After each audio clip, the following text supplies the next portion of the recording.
Madame, monsieur, bonsoir, c'est l'heure de votre rendez-vous quotidien avec l'actualité sur ATV, au sommaire ce soir. Vous le savez, chaque lundi, nous recevons l'un des 12 nouveaux maires de Martinique, 2 semaines après les élections municipales qui l'ont vu sortir vainqueur des urnes. Nathalie Gratte, maire des Trois-Îlets, est notre invitée.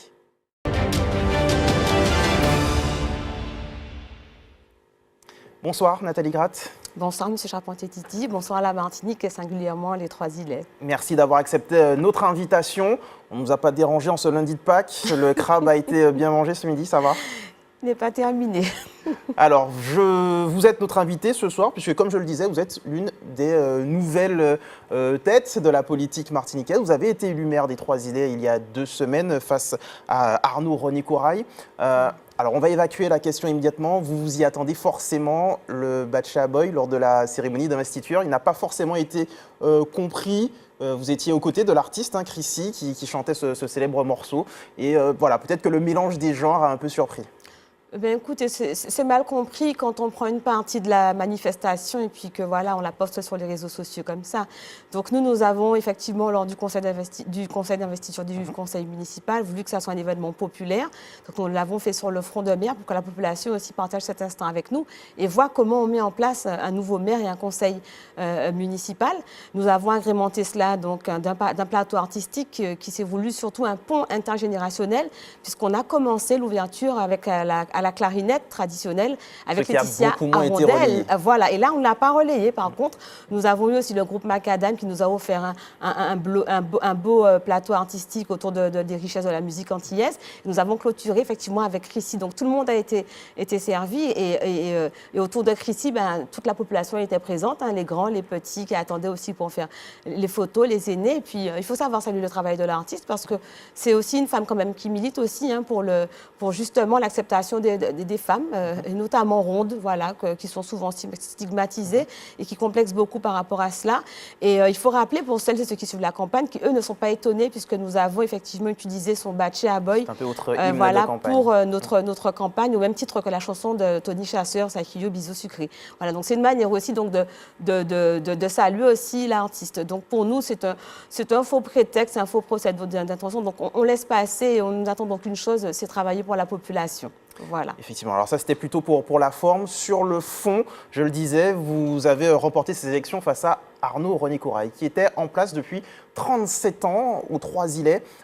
Comment est-ce que l'on prend les commandes d'une commune qui avait ses habitudes, j'ai envie de dire, plus de 30 ans avec le même maire? Voilà, il y a un fonctionnement qui était déjà en place. Quel sera votre rôle aujourd'hui ? Alors déjà démocratiquement, parce qu'il ne faut pas qu'on laisse penser qu'on a pris, qu'on a arraché, donc on est légitimé déjà par la population qui a fait ce choix effectivement aux urnes de voter pour la liste Trois-Îlets à venir que j'ai menée. D'ailleurs, plus de 58% des voix. Et colistier, tout à fait, donc les urnes ont parlé de belle manière. Donc on les prend comment? Donc déjà, il y a un conseil municipal qui aura lieu dès cette semaine pour effectivement là donner véritablement délégation au maire, puisque ça ne se fait pas comme ça. Il y a plusieurs étapes à respecter, à ses adjoints et à ses conseillers délégués aussi. On prend le temps effectivement de savoir, même si on sait déjà où on met les pieds, mais de connaître vraiment les moyens. Donc ça passe pour ma part un audit organisationnel par la partie ressources humaines et un audit financier pour tout ce qui est ressources de la ville, puisqu'il y a déjà des chantiers en cours. Nous avons aussi des projets et il faut qu'on voit effectivement les moyens dont on dispose véritablement et où on va devoir aller chercher effectivement les ressources complémentaires pour mener à bien ce projet. Ça passe aussi par la transparence auprès de la population. Donc nous souhaitons aussi mettre en place très rapidement un conseil de quartier avec des référents de quartier. On a déjà des volontaires qui frappent à la porte et passer par eux pour avoir des vraies remontées de terrain au niveau des attentes de la population, même si on le sait, et puis donc consulter la population à chaque fois effectivement que des projets structurants viendront impacter leur quotidien. Exactement, c'est ce que nous avons effectivement partagé avec la population pendant toute la campagne. Vous l'avez dit, étudier donc la faisabilité des projets, de ce qui a été annoncé notamment pendant la campagne, mais quel serait le projet fort, celui que vous avez envie de mettre en place le plus rapidement possible, le plus parlant peut-être pour les Îléens et les Îléennes? Alors, il y en a plusieurs. Vous m'avez dit mais il y en a plusieurs. Mais déjà, nous sommes aujourd'hui soumis à un problème de circulation en entrée de Bourdet-Trois-Îlets. Donc là aussi, on a des propositions à mettre en place en termes d'expérimentation assez rapidement. La place Gabriel Ayotte, c'est un aménagement qui est attendu depuis plusieurs décennies, donc c'est important pour nous de travailler dessus. La problématique aussi au niveau du littoral, des bateaux forains, donc les zones de mouillage à organiser, donc à mettre en place. Et puis, comme on l'a dit, ramener l'habitant au cœur de la politique municipale, donc s'occuper des quartiers. Voilà, beaucoup de choses à faire en plusieurs même temps. Voilà. Un dernier mot, on le sait, les élections communautaires aussi approchent à grands pas. Ce sera le 9 avril pour l'Espace Sud. Quelle sera votre position ?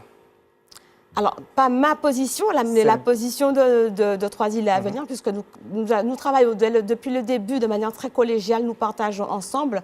Donc, nous avons une réunion avec le groupe prévue mercredi soir déjà pour discuter et finaliser notre choix. Donc, il y a des candidats déjà, effectivement, qui sont déjà présentés, peut-être d'autres à venir. Donc, ça sera donc le choix de l'ensemble, du groupe principalement, mais surtout au-delà de la présidence, mais de celui ou de celle qui fera vivre l'instance comme elle se doit. Donc, un outil au service des communes, pas une supra-commune, puisque c'est un EPCI, établissement public de coopération intercommunale, et pas une commune supplémentaire ni une collectivité. Mais en tout cas, celui ou celle, en tout cas, qui fera vivre cet outil au bénéfice et au service de manière équitable de toutes les communes qui le constituent. Vous avez des attentes concrètes par rapport à l'EPCI ? Pour les Trois-Îlets, clairement, oui. Donc, je pense notamment à notre fameuse taxe de séjour que nous ne gérons plus directement, puisqu'elle est transférée depuis la loi NOTRe, nouvelle organisation territoriale de la République. Donc, nous n'avons plus la compétence d'animation touristique. Donc, ce sont des trucs qui sont reversés à l'Espace Sud et gérés notamment par l'OT Sud. Donc, nous souhaiterions que ça bénéficie à nouveau et pleinement, enfin, pas uniquement, mais en tout cas... mais avoir plus de retombées par rapport à cela. Voilà, parce qu'on l'a connu par le passé, on a très bien vu la différence. Au niveau aussi donc, de la gestion des déchets, que ce soit beaucoup plus efficient, notamment pour nos hôteliers, nos restaurateurs, puisqu'on ne peut pas avoir le même traitement, en tout cas en termes de circuit, ramassage des ordures ménagères, dans un lotissement comme on l'a à la Pointe du Bout ou à Lansalane. Voilà, donc on voudrait que ce soit beaucoup plus rationnel et beaucoup plus efficient. Par exemple, les zones de mouillage aussi, dont j'en ai parlé précédemment, puisque ça passe aussi donc, par les EPCI et aussi avec la CACEM, puisque nous faisons partie du contrat de baie, puisque notre baie fait partie de la baie de Fort-de-France. Voilà. En tout cas, principalement, il y a beaucoup de sujets que la population élienne attend. Tout à fait. Merci beaucoup, Nathalie Gratt, d'avoir accepté notre invitation. Merci je rappelle que vous êtes depuis 2 semaines, en tout cas depuis la semaine dernière, depuis l'investiture, maire des Trois-Îlets. Merci à vous. Tout à fait. Merci à vous. Belle soirée.